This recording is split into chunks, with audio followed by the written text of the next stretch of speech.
의 이름으로. 사는 게 힘들다고 말한다고 해서 내가 행복하지 않다는 뜻은 아닙니다. 내가 지금 행복하다고 말한다고 해서 나에게 고통이 없다는 뜻은 정말 아닙니다.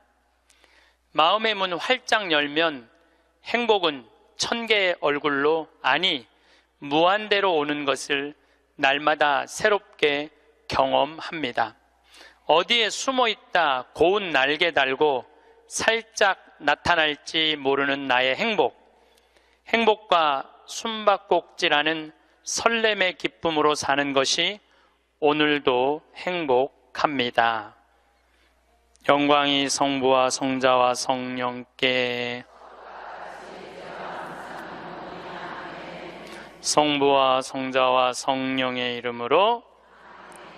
이건 내 기도가 아니고 이혜인 수녀님의 기도예요. 네, 수녀님이 너무너무 아름다운 글을 써갖고 참 수녀님이 항상 행복 얘기 많이 하시죠. 수녀님도 투병하시면서도 이렇게 멀리서 제가 이렇게 뵈면은 정말 하느님의 행복을 나눠주는 분 같아요. 자, 그렇다면 우리 인간은 잘 죽으려면 잘 살아야 돼요. 잘 사는 사람이 죽을 때 행복하게 죽을 수 있습니다. 이 세상에서 보통 안 먹고 안 마시고 안 놀고 고생한 사람이 70살에 당신 암이라고 그러면은 이분들이 공통적으로 하는 얘기가 있어요. 나는 억울해서 못 죽는다고. 공통적으로 하는 얘기가 그 얘기예요. 평생 고생만 하고 살았는데 나는 억울해서 못 죽는다고. 나는 호강해야 된다고. 이때부터 산삼을 캐와라, 좋은 의사를 대라, 다 소용없는 짓이에요. 그러니까 암 걸리기 전에, 당신 죽는다는 얘기하기 전에 이 삶을 만끽하고 삶의 기쁨 속에서 사실 필요가 있다는 겁니다. 그럼 우리나라 1살서부터 30살 행복하냐? 30살서부터 60살 행복하냐? 60살서부터 120살 행복하냐 이거예요. 제 얘기는 제가 왜 120살이라고 말씀드리느냐 하면 20년 전에 제가 강의할 때 앞으로 100세 시대 올 겁니다 라고 말씀드렸을 때 많은 할머니들이 이렇게 말했어요. 신부님, 끔찍한 소리 하지 마세요. 무슨 100살을 살아요? 그런데 요즘 텔레비전에 100세 안보장, 100세 연금보장 나와요, 안 나와요? 나오죠? 이런 거 나올 줄 꿈에도 몰랐을 거예요. 그럼 앞으로 20년 후에 텔레비전에서 100세 안보장, 100세 연금보장 나올까요? 20년 후에는 120세 안보장, 120세 연금보장 나오게 돼 있어요. 그렇다면 지금 60대신 분들은 앞으로 몇 년을 더 살아야 되느냐 하면은 60년을 더 살아야 돼요. 60년을. 아까 첫 시간에 제가 이런 말씀 드렸어요. 남편하고 자식들을 위해서 전부 바치지 말라고. 얼마만 바치라고? 반만 바치라고. 반은 누구를 위해서 남겨놔야 돼? 나를 위해서 남겨놔야 돼요. 내가 행복해야지 남편도 행복하고 자식도 행복한 거예요. 내가 불행한데 어떻게 남편하고 자식이 행복할 수 있습니까? 우리 부모님이 80 넘어 돌아가셨다. 한번 손 들어보세요. 80 넘어 돌아가셨다. 우리 부모, 이렇게 많아요. 부모님이 90 넘어 돌아가셨다. 손 들어보세요. 손 내리시고, 우리 부모님이 아직 90이 넘었는데 아직도 살아계시다. 손 들어보세요. 자, 혹시 우리 부모님 아니라 이모, 고모라도 100살이 넘은 사람이 있다. 한번 손 들어보세요. 거긴 몇 살이에요? 104살. 그 뒤에 분은 101살? 네. 보통 제가 이렇게 강의할 때 2분 정도 100살 넘은 부모님 있다고 얘기를 해요. 2분 정도. 무슨 얘기냐면은 지금 한국에 100살 넘은 사람이 몇 명이냐면 2만 명이야. 2만 명. 100살 넘은 사람이, 아니 옆에 아무나 100살 넘은 사람이 있으니까 2만 명이 넘어요. 그럼 앞으로 20년 후에는 내가 보기엔 20만 명 훨씬 넘어요. 여기 그 대상자들 전부 앉아 있는 거예요. 대상자들 전부 앉아 있는 거예요. 그러면은 1살서부터 30살 행복하냐? 1살서부터 30살은 뭐 해야 되는 나이냐면은 엄마 아빠 중요한 건 친구들하고 먹고 마시고 놀아야 되는 나이예요. 여러분들 사람이 되려면 책상 안에서 공부를 해야지 사람이 되는 게 아니에요. 사람이 되려면은 친구들하고 어우러져서 뛰어놀아야지 사람이 돼요.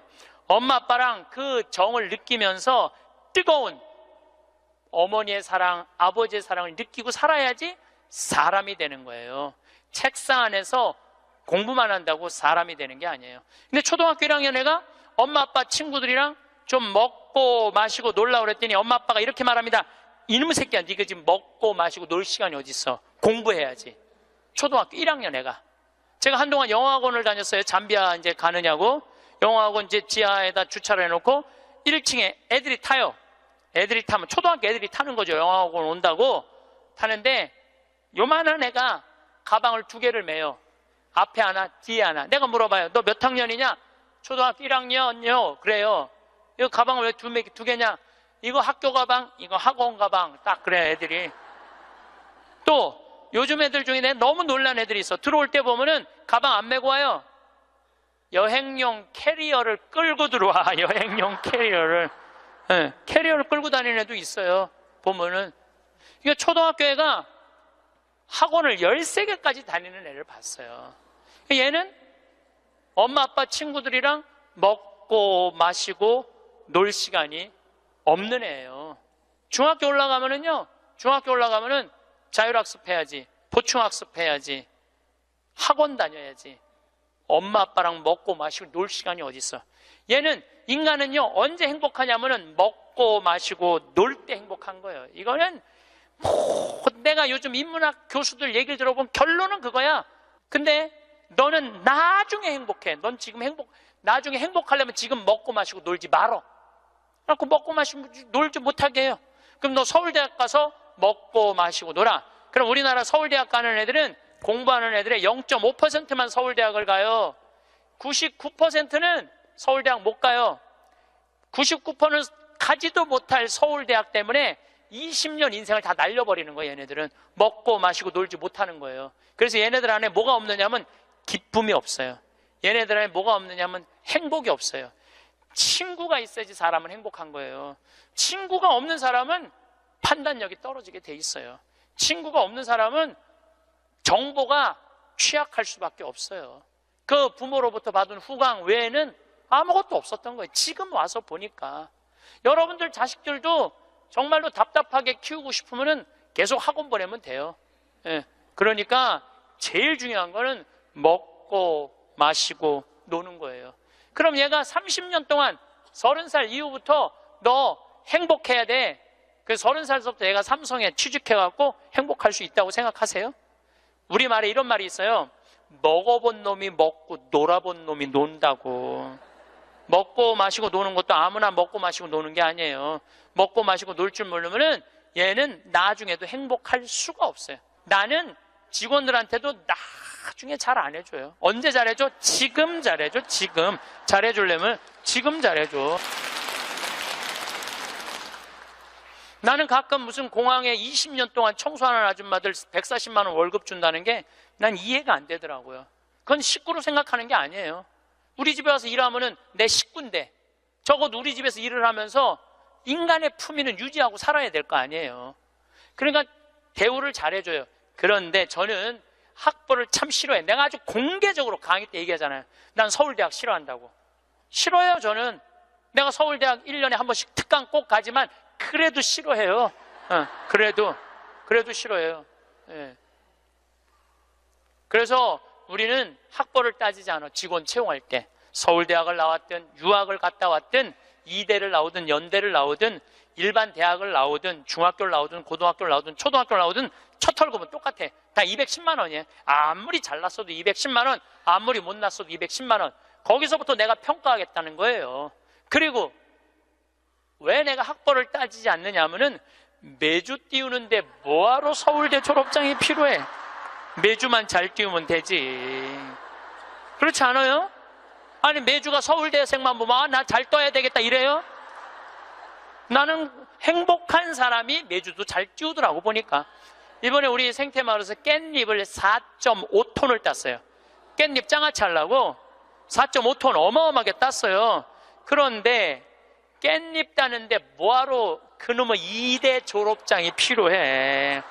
그냥 그 2대가 뭐라고 그 온 나라를 뒤집어 가면서 2대 집어넣어갖고 참 웃기지도. 우리는 깻잎 따는데 2대 졸업자 필요 없어. 뭐만 잘하면 돼? 깻잎만 잘 따면 돼. 깻잎만.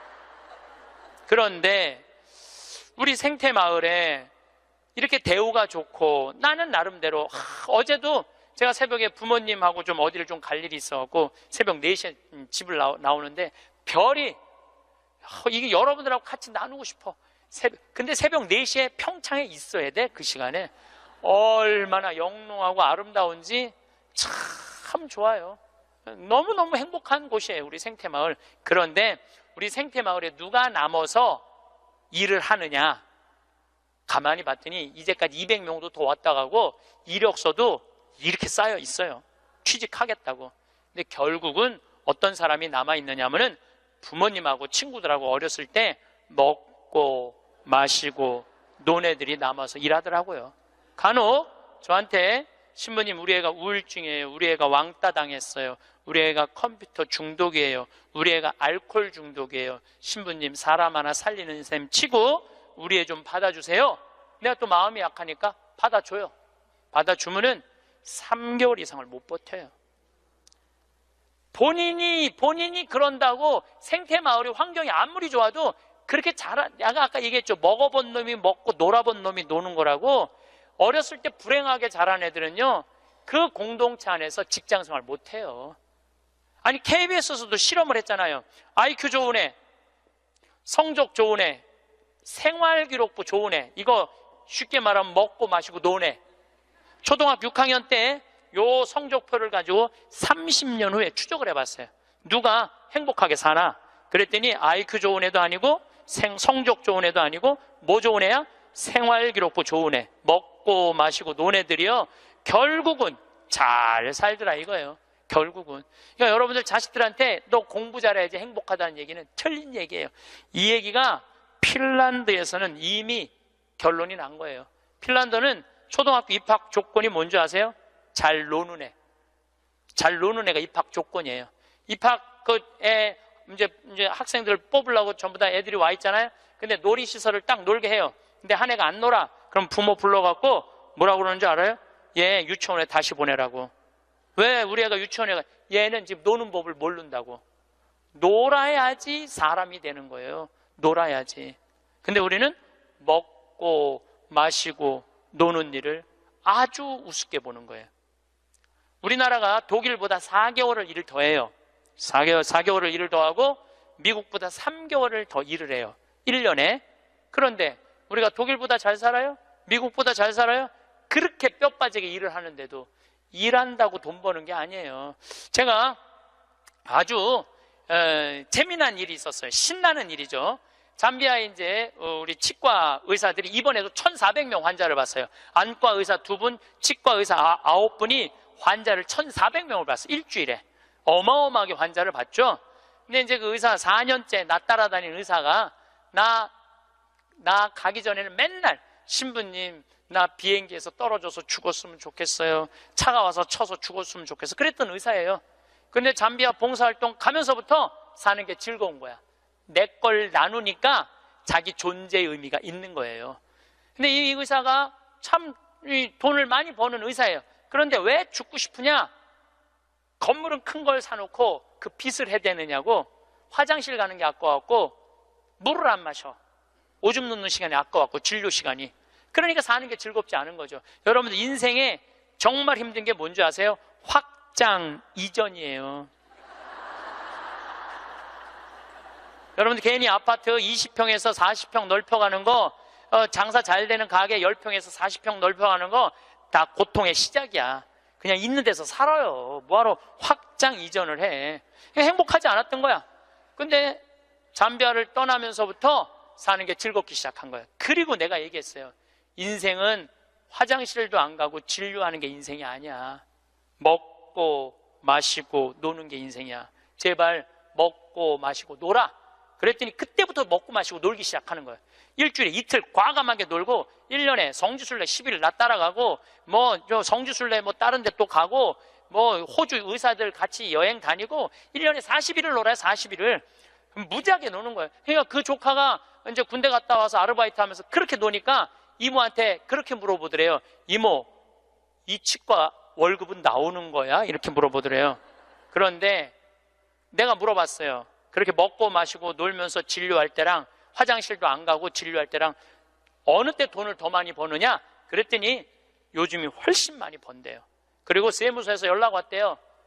돈이 너무 많이 벌려갖고 세무조사 나올 테니까 직원들하고 또 어디 놀러 가라고. 그래서 이제 다음 달에 어디 정동진인가 직원들 데리고 놀러 간대요.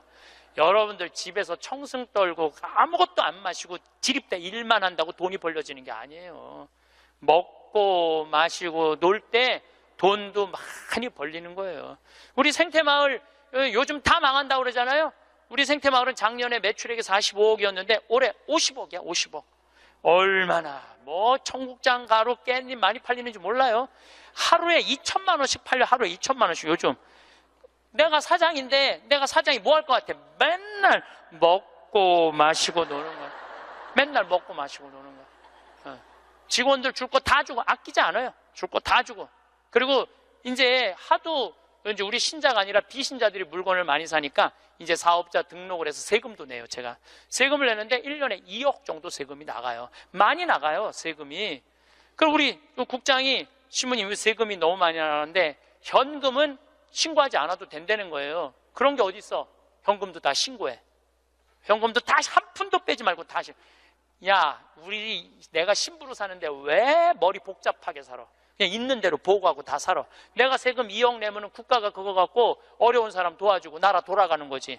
그걸 그냥 이렇게 감추고 저렇게 감추다가 내가 가끔 우리 이제 세금 다 내요. 그래서 세금이 부담스럽더라고요. 다 한 달에 거의 2천만 원씩 세금이 나가니까. 그런데 텔레비전을 보면은 그 세금 떼어먹는다고 탈세한다고 대기업 총수들이 막 마스크 쓰고 막 휠체어 막 타고 막 침대에 누워서 막 들어왔다 나갔다 하는 거 보면서 내가 텔레비 보면서 한마디 해요. 내가 뭐라고 그러냐면 내고 살지. 아유, 내가 이렇게 말해요. 내고 살면 되지. 뭘 그렇게 돈이 많은데 그걸 그냥 돈을 아낀다고 나라 돈 빼먹어가면서 어려운 사람 나눠주는 거 빼먹어가면서 세금 내는 것도 내가 보기엔 자선이에요. 세금 내는 것도 국가가 잘 집행해야 되겠지만은 그 돈 없는 기업들한테 그 돈 뺏어가는 건 그건 악다군이 아니에요. 그 돈 갖고 직원들한테 막 보너스나 주고 여행이나 보내주지. 그럼 대한민국이 밝을 텐데. 요즘 국회가 참 많이 싸우죠. 지치지도 않고 싸워. 내가 보기엔 야, 어떻게 김정은이 지치지도 않고 핵 실험하듯이 우리나라 국회의원들도 지치지도 않고 싸워. 그런데 여소야대가 돼갖고 협치한다고? 그것도 말도 안 되는 소리예요. 우리나라 국회의원들이 안 싸우는 날은 언제 안 싸우느냐면 초등학교 교육제도가 바뀌는 거예요. 초등학교 교육제도가 노는 걸로 바뀌는 거. 여러분들 우리는 자녀들한테 행복을 가르쳐야 돼요. 자녀들한테. 근데 우리는 공부를 가르치고 있어. 애들한테 이 세상에 와갖고 행복한 걸 가르쳐야 되는데 공부를 가르치고 있어요. 이거 좀 생각해봐야 될 문제예요. 나는 자식들한테 행복을 가르쳤나 공부를 가르쳤나 한번 생각해봐요. 뭘 가르쳤어요? 공부 가르치지 않았어요? 행복을 가르쳐야죠. 왜 공부를 가르쳐요? 2006년에 우리나라가 1년에 10만 명씩 조기 유학을 보냈어요. 2006년에 그때 조기 유학 분불었어요. 얘네들이 딱 10년 지났어요. 결론이 나와 있어요. 지금 조기 유학 다 실패했어요. 90%가 다 실패했어요. 그러면은 초등학교 4학년, 5학년 애가 조기 유학을 떠나. 그러면 미국에 가면은요, 여권심사대에서 막 영어로 막 물어봐요. 너 여기 왜 왔냐? 며칠 머무를 거냐? 뭐 때문에 왔느냐? 막 물어봐요. 그것도 한국말로 물어봐요? 영어로 물어봐요. 그럼 초등학교 4학년 애가 당황스러울 것 같아? 안 당황스러울 것 같아요? 당황스럽죠. 그리고 미국에 딱 가갖고 수업을 하면은요, 아무리 한국에서 영어 공부 열심히 잘해도 못 알아들어요. 얼마 동안? 1년 동안 못 알아들어. 걔가 무슨 죄를 졌다고 1년 동안 말도 못 알아듣는 데서 고생을 해야 돼? 그리고 여러분들 인종차별, 여러분들은 잘 모르지만은 저는 정말로 외국을 많이 다니면서 확실하게 인종차별 느껴요. 신부인 난데도 아주 농담하는 애들 많아요. 에? 너 뭐하러 혼자 사느냐? 에? 막 하느님이 네 뭐 애인이냐? 막 이래가면서 웃기지도 않게 인종차별해요, 걔네들이. 그럼 초등학교 4학년 애가 그 인종차별을 다 겪는 거야. 그러면 한국에서 걔한테 유학 한번 보내려고 그러면 9.11 테러 이후부터 미국은 외국인을 공립학교에 받아들이지 않아요. 다 어디에 들어가야 되냐면 사립학교에 가야 돼. 사립학교는 중학교, 고등학교 1년에 4천만 원, 5천만 원이에요. 등록금이. 예, 1년에요. 1년에 4천만 원, 5천만 원이에요. 3년에 5천만 원이 아니고 기숙사비 3천만 원이에요. 방학이 4번인데 거기 못 있어요. 부모 없으면은 한국에 들어왔다 나갔다 해야 돼. 그러면 얘는 혼자 간 애는 계속 들어왔다 나갔다 해야 돼요. 그럼 비행기 값 1,000만 원이야. 그럼 1억이 나가야 돼요. 유학 보내면은. 그럼 우리나라 대기업 연봉 1억이거든요. 1억이면은요, 아버지는 아무것도 안 쓰고 얘한테 다 보내야 돼. 아버지는 아무것도 안, 아버지도 먹고 마시고 놀아야 되는 사람인데 그걸 못 하는 거예요. 그러니까 자식하고 마누라 보내면은요, 더 아무것도 못 해. 그러니까 친구들도 하루 이틀 같이 놀아주는 거지. 저녁 같이 술도 못 먹자고 그래요. 내가 기러기 아빠들이랑 술 많이 먹었어, 옛날에. 먹어보면 그 얘기를 하면 정말로 가슴이 아파요. 그러면은 하루 이틀 그러다가 이제 혼자 술집에 가는 거야. 혼자 술집에 뭐 장미 뭐 이런 데 가면은 그 아가씨가 아유 사장님 외로워 보여 이렇게 말하면은 아, 내 마음을 알아주는 여자는 이 여자밖에 없구나. 그래서 뭐해? 사랑에 빠지는 거예요. 그걸 남들은 바람 핀다고 그러지. 예. 그래서 바람 피는 거예요. 혼자 외로우니까. 인간은 어쩔 수가 없거든요. 그 시간에 집에 들어가갖고 아이하고 아내하고 해주는 거 맛있게 먹고 마시고 놀았으면 그 사람 바람 안 폈을 거예요. 대기업의 부장 정도 올라갈 사람이면 열심히 산 사람이니까. 그렇죠?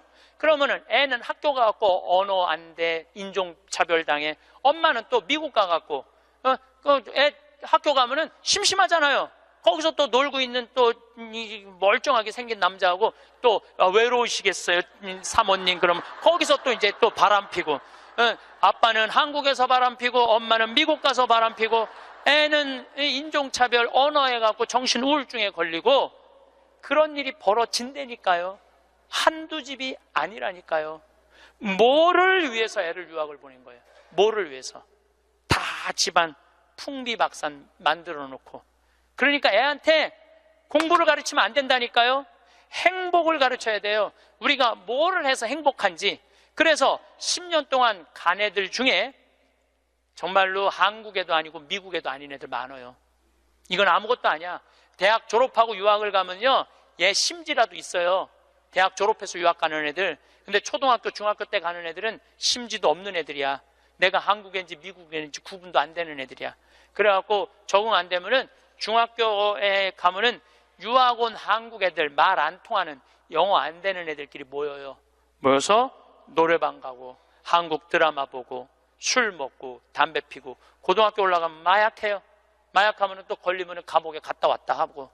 정말로 이 아이의 출세를 위해서, 이 아이의 미래를 위해서 유학을 보냈는데 아버지도 바람피고 엄마도 바람피고 애는 마약하고.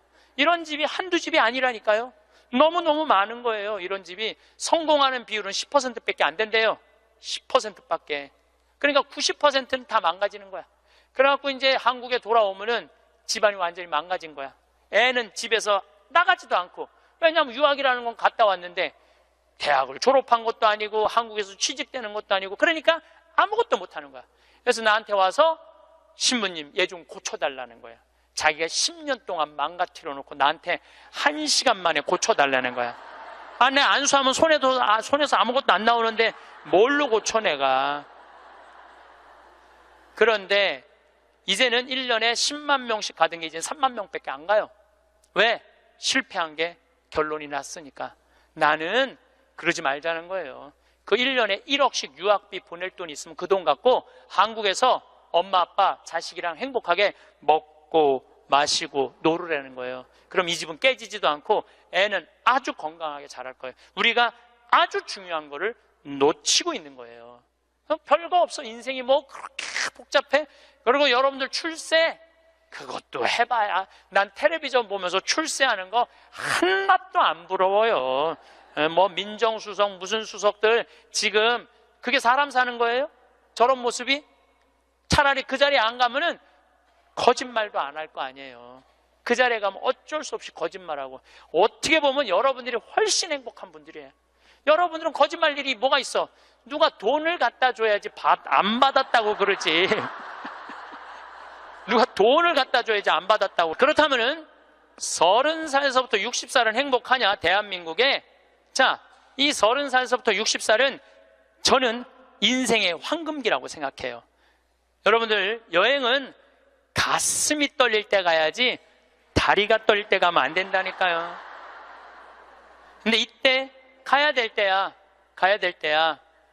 그런데 자식 공부시킨다고, 자식 출세시킨다고 나는 안 먹고 안 마시고 안 놀아. 30년 동안 그랬어. 그럼 이 사람은 30년 동안 껍데기 인생을 산 거예요. 자기 인생 산 거 아니에요. 자식만을 위해서 살았다고. 나는 자식 하나 잘 되면은 엄마의 기쁨이라고 그러는데 그것도 옛날에 45, 46까지 살 때 얘기예요. 이제 여러분들 120살 살면은요 자식이 90이 돼버려요. 그 자식 출세하는 거 여러분들 행복하고는 아무 상관이 없어요. 70살, 80살 된 자식하고 90살, 100살 된 여러분들하고 아무 상관이 없어요. 자식을 출세시키고 싶으면 여러분들이 먼저 출세해야 돼요. 자식을 철들게 키우고 싶으면 누가 먼저 철이 들어야 돼? 여러분들이 먼저 철이 들어야 돼. 그런데 여러분들이 30살부터 60살까지 자식 출세만 바란다고 빈 껍데기로 30년을 살았어. 근데 여러분들이 철이 들 것 같아요? 지금 대한민국에 30살부터 60살 철든 사람이 얼마나 있을 것 같아요?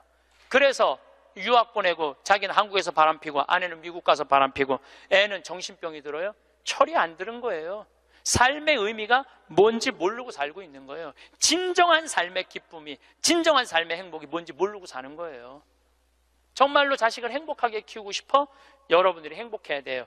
여기 이 세익스피어가 아주 재미난 글을 썼어요. 중년에게 주는 9가지 교훈이라는 글을 썼어요. 한번 이 사람 한 몇 년, 한 400년 전 사람이 쓴 것 같은데 보세요. 첫째, 학생으로 계속 남아있어라. 배움을 포기하는 순간 우리는 폭삭 늙기 시작한다. 그러니까 여러분들 학생이기를 포기하면 안 된다는 거예요. 끊임없이 배워야 돼. 애만 배우는 게 아니야. 여러분들 배우셔야 돼요. 공부도 하고. 저는 제가 30살에 환경공학을 공부했어요. 얼마나 좋은 공부였는지 몰라요. 내가 다닌 학교는 나는 아주대학 산업대학원을 다녔어요. 그런데 요즘 대학원 조금 돈이 좀 들어가서 그렇지 많아요. 가면은 뭐 내가 빵점도 받고 그랬지만은 그래도 석사학위도 받았어요. 공학 석사학위도 아주 재밌어요. 그리고 40이 돼갖고 글 쓰는 거 배웠어요. 글 쓰는 거 배워갖고 이 책도 지금 5권인가 책 냈잖아요. 얼마나 좋은지 몰라요. 요즘은 내가 유튜브를 통해서 정말 많이 배우고 있어요. 배우니까 참 재밌어요, 사는 게. 그러니까 여러분들도 배우는 걸 포기하시면 안 돼요. 둘째, 과거를 자랑하지 마라. 옛날 이야기밖에 가진 것이 없을 때 당신은 처량해진다. 삶을 사는 지혜는 지금 가지고 있는 것을 즐기는 것이다. 이거 세익스피어도 똑같이 말했어. 지금 가지고 있는 것을 즐기는 거야. 지금. 그러니까 뭐 나중도 생각하지 말어. 옛날도 생각하지 말어. 지금 오늘을 즐기면 되는 거예요. 있는 돈 갖고 나중에 쓰려고 그냥 쥐고 있지 말고 쓰세요. 내가 쓰라는 건 사치하라는 게 아니에요. 돈도 규모 있고 멋있게 쓸 수 있거든요. 쓰는 법도 나는 배워야 된다고 생각을 해. 세 번째, 젊은 사람과 경쟁하지 마라. 대신 그들의 성장을 인정하고 그들에게 용기를 주고 그들과 함께 즐겨라. 이것도 참 좋은 얘기 같아요. 그래서 나는 우리 여주에 우리 젊은 신부님들 계속 많이 초청하고 있어요. 함께 같이 하자고. 근데 참 젊은 신부들이 같이 있으면 참 좋아요. 저는 우리 생태마을의 부관장 모임을 한 달에 한 번 꼭 해요. 출신 부관장 신부님들, 그 신부들이 싫어할 수도 있지만은 한 달에 한 번 젊은 신부들을 모이면은 내가 모르는 것 너무너무 많이 알려줘요. 그들과 함께 즐길 수 있는 것만 해도 좋은 거죠. 넷째, 부탁받지 않는 충고는 굳이 하려고 마라.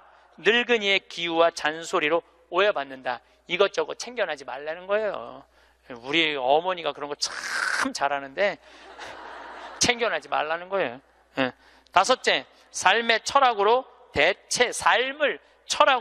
대체하지 말아라. 삶을 살아라는 얘기예요. 로미오가 한 말을 기억하라. 철학이 줄리엣을 만들 수 없다면 그런 철학은 지워버려라. 삶을, 현실을 살아라는 얘기예요. 괜히 개똥 철학하지 말고.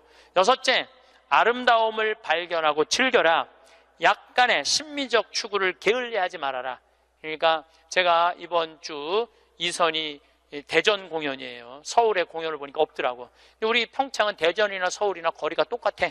그래서 이제 대전으로 가는데 점점 나이를 먹으면 먹을수록 공연도 많이 가요. 저는 여기 이 삼성 여기 뭐 스퀘어인가 여기 공연 많이 와요. 예술의 전당도 많이 와요. 많이 와야 1년에 많이 온다고 그래요. 1년에 두세 번이야. 그 두세 번이라도 공연을 즐길 수 있으면 삶이 굉장히 풍요로워지더라고요. 또 일곱째, 늙어가는 것을 불평하지 마라. 가엾어 보인다. 몇 번 들어주다 당신을 피하기 시작할 것이다. 나 늙은 거 자랑하지 말라는 거예요. 그것도 맞는 얘기 같아요. 늙은 거 누가 뭐 알아주기는 해요. 아무도 안 알아주죠. 나이 먹은 거 자랑 아니야, 내가 보기에는. 그리고 나이를 먹으려면 곱게 먹어야 돼. 나이값을 하고면서 늙어가야지, 나이값도 못하고 나이만 디립다 먹으면 그게 뭐가 자랑이에요. 여덟 번째, 젊은 사람에게 세상을 다 넘겨주지 말아라. 이건 뭐냐면 재산 주지 말라는 거예요. 그들에게 다 주는 순간 천덕꾸러기가 될 것이다. 여러분들 아까 제가 말씀드렸죠? 자식하고 남편한테 다 주지 말고 얼마만 주라고? 반만 주세요. 항상 오늘부터 마음도 반만 주세요. 다 주지 말고. 두 딸에게 배신당한 리어 왕처럼 춥고 배고픈 노년을 보내며 두 딸에게 죽게 될 것이다. 이 리어 왕이라는 이 셰익스피어 이 작품을 읽어보면 굉장히 재밌어요. 딸들한테 자기 왕권을 다 넘겨줘요. 왕권 넘겨준 딸 때문에 이 사람 죽어요. 왕이 결국은. 그러니까 여러분들도 자식들한테 다 넘겨주지 마세요. 여러분들의 인생을 사세요. 아직 여러분들 한참 남아있거든요. 아홉 번째, 죽음에 대해 자주 말하지 마라. 죽음보다 확실한 것은 없다. 인류 역사상 어떤 예외도 없었다. 확실히 오는 것을 일부러 맞으러 갈 필요는 없다. 삶을 탐닉해라. 그때까지 삶을 먹고 마시고 즐겨라, 이 얘기예요. 먹고 마시고 즐겨라. 우리는 살기 위해 여기에 왔노라. 즐겁게 살라고 여기에 온 거란 얘기예요. 그러니까 이 30부터 60까지 여러분들은 나는 자식을 위해서 아무것도 안 한다, 이런 생각하지 말라는 거예요. 내 삶을 살아가라는 거예요. 그러면 60살서부터 120살은 행복하냐? 60살서부터 120살 나는 자식한테 바라는 거 하나도 없어. 나는 보상 심리가 없어. 이거 다 거짓말이에요. 자식한테 왜 바라는 게 없어요? 얼마나 많이 바라는데요. 자식이 용돈 안 갖다 주고 전화 안 하고 찾아오지 않으면 섭섭하다고 얘기합니다. 여기 있는 분들 다 그렇게 얘기해요. 얘기 안 하는 분들 거의 없다고 보면 돼요. 그런데 여러분들 60살서부터 120살까지 어떻게 자식이 60년 동안 효도를 할 수가 있어요? 그게 가능하다고 그런 생각 드세요? 나는 60년 동안 효도 받아 먹을 거야. 60살서부터 120살까지. 이거는 있을 수 없는 얘기예요. 그리고 늙어서 자식이 효도하면 행복하고 자식이 효도하지 않으면 불행하고. 왜? 늙어서 행복을 자식한테 떠넘겨. 그냥 내가 행복하면 안 돼요? 왜 자식한테 그거 힘든 걸 넘겨요? 그리고 여러분들 자식들 중에 여러분들 집에 태어나고 싶어서 태어난 놈은 한 놈도 없어요.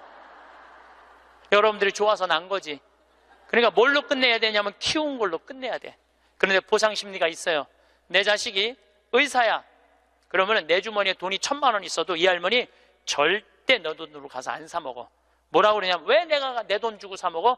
잘난 의사 있는데. 나는 의사 아들이 와서 사줄 때까지 나는 기다릴 거야. 기다려. 1년이고 2년이고 기다려. 의사 아들이 와서 사줄 때까지. 근데 여러분들 자식이 무슨 무당이야? 막 수술하다가 엄마가 오늘 갈비 먹고 싶어 하네? 내가 가서 갈비 사줘야지. 전화해요. 엄마, 내가 막 수술하다가 생각이 나는데 어머 오늘 갈비 먹고 싶었지? 내가 오늘 가서 사줄게 라고 전하는 자식은 대한민국에 단 한 명도 없습니다. 지금 70, 80 된 나 갈비 먹고 싶은 거 누구만 알아? 나만 알아요. 여러분들 이걸 아셔야 돼요. 여러분들은 자식 생각밖에 없지만 자식은 여러분들 생각 없어요. 그건 확실합니다. 왜냐면 이게 실험의 결과가 나왔어요. 어떤 실험을 했느냐면 요즘은 사랑의 감정을 촬영할 수 있대요. 그래갖고 할머니들한테 젊은 자식들 사진을 보여주고 뇌파 촬영을 해보니까 막 그냥 뇌파가 난리도 아니라는 거예요. 자식 사랑의 감정 잘된 자식은 좋아갖고 막 난리고 못된 자식은 그게 안타까워갖고 막 난리가 아니라는 거예요. 그러니까 여러분들은 지금 자식 보면은 뇌가 막 진동을 해, 사랑의 감정이. 그런데 자식한테 늙은 엄마 사진을 보여주고 뇌파 촬영을 해보니까 아무 반응이 안 일어나는데, 내가 이거 KBS에서 봐서, KBS에서 의사들이 실험하는 거를. 그러니까 여러분들은 자식 생각하는 거하고 자식이 여러분들 생각하는 거하고는 이건 차원이 달라요. 차원이. 정말 생각 없어요. 저도 어머니 아버지 86, 84살이에요. 그런데 내가 막 신부됐을 때 어머니 60이었을 때 어머니가 그랬어. 늙으면 죽어야 된다고. 그때 이제 효도할 때가 됐는데 죽으면 안 되지. 그래갖고 어머니 아버지 모시고 파리, 로마, 이스라엘, 베이징, 우리나라 금강산, 백두산, 우리나라 좋다는 데 온천 다 모시고 다녔어요. 왜 모시고 다녔느냐 하면 죽는다니까. 빨리 보여줘야 될 거 아니야. 죽기 전에 5년 동안. 근데 요즘은 어머니가 늙으면 죽어야 돼 그 소리 하면 막 화가 나요. 왜 화가 나냐면 그 얘기한 지 24년이 지났어. 24년. 죽을 기미가 안 보여요. 요즘 어떻게 잘 드셔서 그런지 완전히 얼굴이 새색시 같아. 새색시. 얼마나 이쁜지 몰라. 그래 죽겠어요? 안 죽어요. 그럼 24년을 내가 효도를 할 것 같아요? 5년 하고 끝났어요. 나도 5년 하고. 요즘은 나 강의 막 다니다 보면 한 달 동안 한 번도 생각 안 할 때 있어요. 한 번도. 근데 어머니는 아침에 일어나고 제일 먼저 나 위해서 묵주기도 20도 안 한대요. 하루 종일 아들 생각하는 거지. 집에 가보면 온통 내 사진이야. 그냥 온통 내 사진. 그런데 놀라운 건 우리 사제관은 어머니 아버지 사진 하나도 없어요. 하나도. 그런데 나만 그렇겠어요? 여러분들 자식들 먹고 살기 바쁜데 생각 안 해요. 그러니까 이제 내 인생의 주인공은 누구라고 생각하면 돼? 나라고 생각하면 돼. 그러니까 내가 지금 갈비 먹고 싶은 거 누구만 알아? 나만 알아. 그럼 누가 사줘야 돼? 내가 사줘야 돼. 누구 돈으로? 내 돈으로. 무슨 돈으로? 집 잡혀서 사줘야 돼요. 집 잡혀서. 그런데 우리나라 노인이 지금 700만 명이에요. 65세 이상이. 그러면은 부부가 산다고 하면 350만 세대죠. 350만 세대 중에 집 잡혀서 주택연금으로 사는 세대는 3만 5천 세대예요 지금. 그럼 100명 중에 1명만 연금으로 사는 거예요. 자, 나 65세 넘었다. 한번 손 들어봐. 65세 넘었다. 왜 손 안 들어? 여기 지금 다 내 눈에 보이는데 이렇게 많어. 자, 손 내리세요. 자, 이 중에 나 정말로 집 잡혀서 연금으로 생활하고 있다면 손 들어보세요. 지금 한 분, 두 분, 그러니까 제 말이 세 분, 네 분, 제 말이 맞아요. 지금 여기 한 1000여 분 있는데 거의 100명 중에 1명만 집을. 그런데 이 집 잡혀서 사는 분과 집 안 잡혀서 자식한테 물려주겠다는 분하고 삶의 질은 또 달라요. 집 잡혀서 한 달에 150만 원에서 200만 원을 받아 사는 사람들은요, 근심 걱정 하나도 없대요. 마음이 그렇게 편안하대요. 그런데 자식들 용돈 받고 집 물려줄 생각으로 용돈 받고 사는 분들은 어떤 딸은 자식이 10만 원도 갖다 주고 20만 원도 갖다 주고. 우리나라 평균 용돈이 10만 원이에요. 평균 부모님한테. 그럼 20만 원도 갖다 주고 30만 원도 갖다 줘. 근데 어떤 딸은 100만 원도 갖다 줘. 100만 원도 갖다 주면 이 할머니가 그 돈을 못 써요. 왜 못 쓰는 줄 아세요? 다음 달에 얼마를 갖다 줄 줄 알고 이거 홀딱 닦았어. 그냥 계속 불안하게 사는 거야. 계속. 그럼 늘 불만 속에서 사는 거야. 내 인생의 주인공은 난데 남한테 계속 기대고 사는 거예요. 그러시지 마세요. 내 강의를 듣고 정말로 당신 스스로 갈비를 사 먹으러 간 할머니들이 나한테 편지 많이 해요. 또 찾아도 많이 와요. 신부님 말대로 내 돈으로 사 먹어보니까 인생이 바뀌더래요. 어떻게 바뀌느냐면 더 이상 자식 기다리지 않게 되더래요. 그리고 더 이상 원망하지 않게 되더래요. 더 이상 섭섭한 거 없더래요. 그냥 내 돈 갖고 내가 사 먹으면 되지. 대신 너는 나한테 재산 끝이야. 이렇게 딱 정리가 되고 나니까 너무 편안하더래요. 그리고 남은 인생은 내가 책임질 수 있겠다라는 자신감이 생기더래요. 그래서 너무 감사하다고, 너무너무 감사하다고. 아니, 그 할머니 중에 내 강의에 딱 맞는 할머니 한 분 오셨어. 여기 여의도에 사는 분인데 개신교 다니는 분이야. 순복음교회 다닌대요. 빌딩이 3개가 있대. 근데 뭐 하여튼 에쿠스 뭐 900인가 뭐 리무진인가를 타고 왔는데 어마어마하게 좋은 차를 타고 왔어요. 예, 에쿠스가 아니라 제너시스. 기사를 대요. 근데 그러는 거예요. 신부님, 내가 40에 혼자 돼갖고 아들 셋을 키웠다는 거. 신부님 말대로 의사, 교수, 사장이라는 거예요. 전까지는 내가 너희들 그렇게 키웠는데 왜 나 한번 안 찾아오느냐, 맨날 원망했대요. 근데 어느 날 갑자기 내가 그러더래요. 늙어서 갈비 먹고 싶으면 지 돈으로 사 먹으라고. 왜 자식을 기다리느냐고. 근데 자기 돈으로 사 먹어보니까 더 이상 안 기다려지더래요. 섭섭한 거 없더래요. 그리고 사는 게 너무너무 즐겁더래. 내 자식하고의 이런 관계를 끊고 내 삶을 살다가 보니까 걸리는 게 하나도 없대. 그러니까 여러분들도 그렇게 사셔야 돼요. 언제까지 자식하고 그걸 살 수 있다고 생각하세요? 그냥 내 인생의 주인공은 나야. 내가 알아서 살아야 돼. 그래서 여러분들의 인생을 꼭 사시기를 바랍니다. 자, 성부와 성자와 성령의 이름으로 아멘. 마지막, 돌아갈 곳이 어딘지 분명히 알고 있는 사람.